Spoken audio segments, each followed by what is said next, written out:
জয় যিশু। আজ 5 জুন মাতা মণ্ডলীতে পালন করা হচ্ছে খ্রিস্ট শহীদ ধর্মপাল বনিফাসের পর্ব দিবস।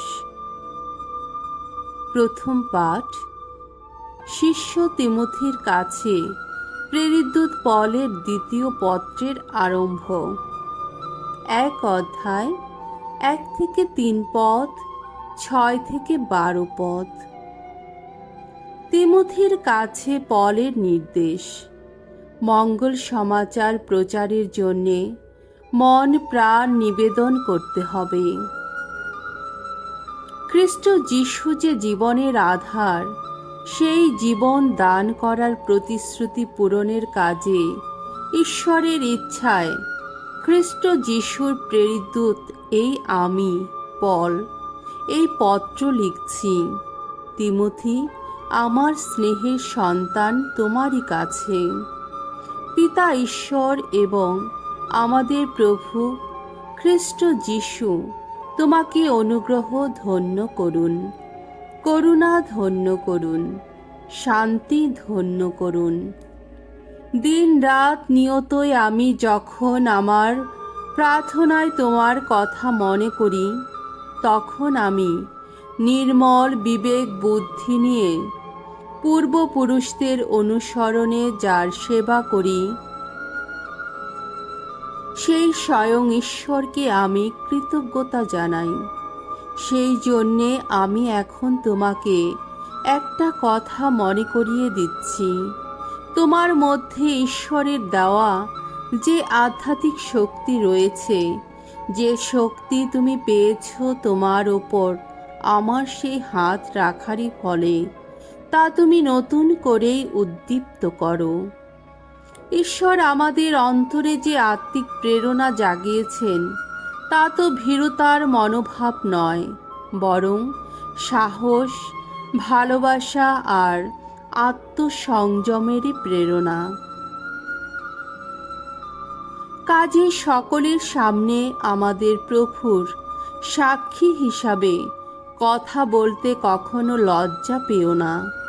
আর তারই জন্যে বন্দী এই যে আমি, সেই আমার জন্যেও লজ্জা পেও না, বরং ঈশ্বরের দেওয়া শক্তির ওপর নির্ভর করে আমার সঙ্গে তুমিও মঙ্গল সমাচার প্রচারের জন্যে দুঃখ লাঞ্ছনা মেনে নাও।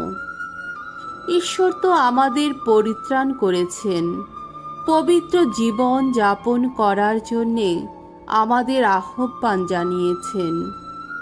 তিনি যা করেছেন তা আমাদের কর্ম সাধনা দেখে নয়, বরং নিজের সংকল্প মতো নিতান্তই অনুগ্রহ করেই তিনি তা করেছেন।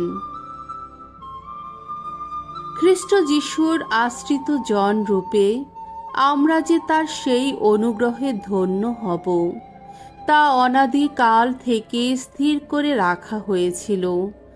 আর আজ তো সেই অনুগ্রহ প্রকাশ পেয়েছে আমাদের পরিত্রাতা খ্রিস্ট যিশুরই আবির্ভাবে। মৃত্যুর শক্তিকে বিনষ্ট করেছেন তিনি, এবং মঙ্গল সমাচারের আলোকে তিনি জীবন ও অমরত্বকে উদ্ভাসিত করেছেন। আসলে আমি যে ঘোষক, প্রেরিতদূত ও শিক্ষাদাতারূপে নিযুক্ত হয়েছি, তা তো সেই মঙ্গল সমাচার প্রচার করার জন্যেই।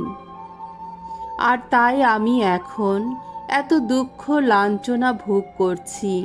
তবে তার জন্যে আমার কিন্তু কোনো লজ্জাই নেই, কারণ আমি তো জানি কার ওপর আমি বিশ্বাস রেখেছি। তিনি যা কিছুর ভার আমার হাতে তুলে দিয়েছেন, তিনি যে সেই মহা দিনটি পর্যন্ত তা রক্ষা করার ক্ষমতা রাখেন, সেই বিষয়ে আমার কোনো সন্দেহ নেই। প্রভুর বাণী। ঈশ্বরকে ধন্যবাদ।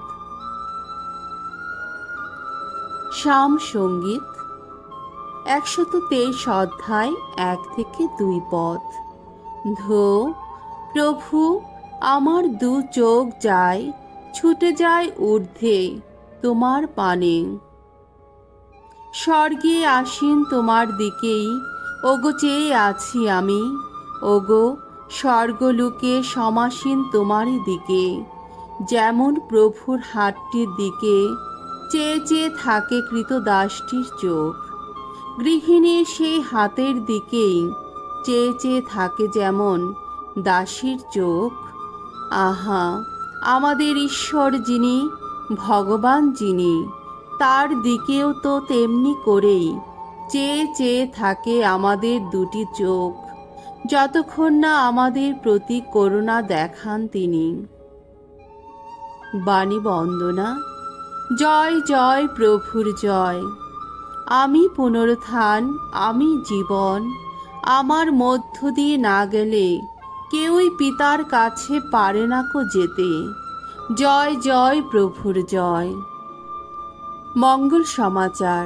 মার্ক রচিত মঙ্গল সমাচার 12 অধ্যায় 18 থেকে 27 পদ। ঈশ্বর মৃতদের নন, জীবিতদেরই ঈশ্বর। একদিন কয়েকজন সাধুকী যিশুর কাছে এগিয়ে এলেন। এই সাধুকীরা বলে থাকেন, পুনরুত্থান বলে নাকি কোনো কিছুই নেই। তারা যিশুকে জিজ্ঞেস করলেন, গুরু, মসি তো আমাদের জন্যে এই লিখিত নির্দেশ দিয়ে গেছেন যে কারো ভাই যদি স্ত্রীকে রেখে অথচ কোনো সন্তান না রেখেই মারা যায়, তাহলে সে যেন ওই বিধবা স্ত্রীকে গ্রহণ করে ভাইয়ের বংশ রক্ষা করে। এখন এক সময় 7টি ভাই ছিল। বড় ভাইটি বিয়ে করল আর কোনো সন্তান না রেখেই মারা গেল। তখন মেজ ভাইটি দাদার বিধবা স্ত্রীকে গ্রহণ করল আর সেও কোনো সন্তান না রেখেই মারা গেল। তারপর সেজটিরও তাই ঘটল। শেষে দেখা গেল সেই 7টি ভাইয়ের কেউই কোনো সন্তান রেখে যায়নি, আর সকলের শেষে সেই মেয়েটি নিজেই মারা গেল। তাহলে পুনরুত্থানের সময়ে তারা সবাই যখন পুনরুত্থান করবে, মেয়েটি তখন তাদের কার স্ত্রী হবে? তারা তো 7 জনই ওকে বিয়ে করেছিল। যিশু উত্তর দিলেন, আসলে আপনারা শাস্ত্রের অর্থ বুঝেন না, আর ঈশ্বরের শক্তি যে কতখানি তাও বুঝেন না। সেই জন্যে আপনারা এমন ভুল ধারণা নিয়ে বসে আছেন। কেননা মানুষ যখন মৃতদের মধ্য থেকে পুনরুত্থান করে, তখন কেউ তো বিয়েও করে না, কারো বিয়েও তো দেওয়া হয় না, বরং সবাই তখন হয়ে ওঠে যেন স্বর্গদূতেদেরই মতো। এবার মৃতরা যে পুনরুত্থিত হয় সেই প্রসঙ্গে আসা যাক। আপনারা কি কখনো মসির বাণী গ্রন্থে জ্বলন্ত ঝোপের সে কাহিনীটির মধ্যে এই কথা পড়েননি যে ঈশ্বর মসিকে তখন বলেছিলেন, আমি আব্রাহামের ঈশ্বর, ইসাহাকের ঈশ্বর ও যাকবের ঈশ্বর। ঈশ্বর তো মৃতদের নন, জীবিতদেরই ঈশ্বর। সুতরাং আপনাদের ধারণাটা পুরোপুরি ভুল। প্রভুর মঙ্গলময় বাণী। খ্রিস্ট প্রভু তোমার প্রশংসা হোক।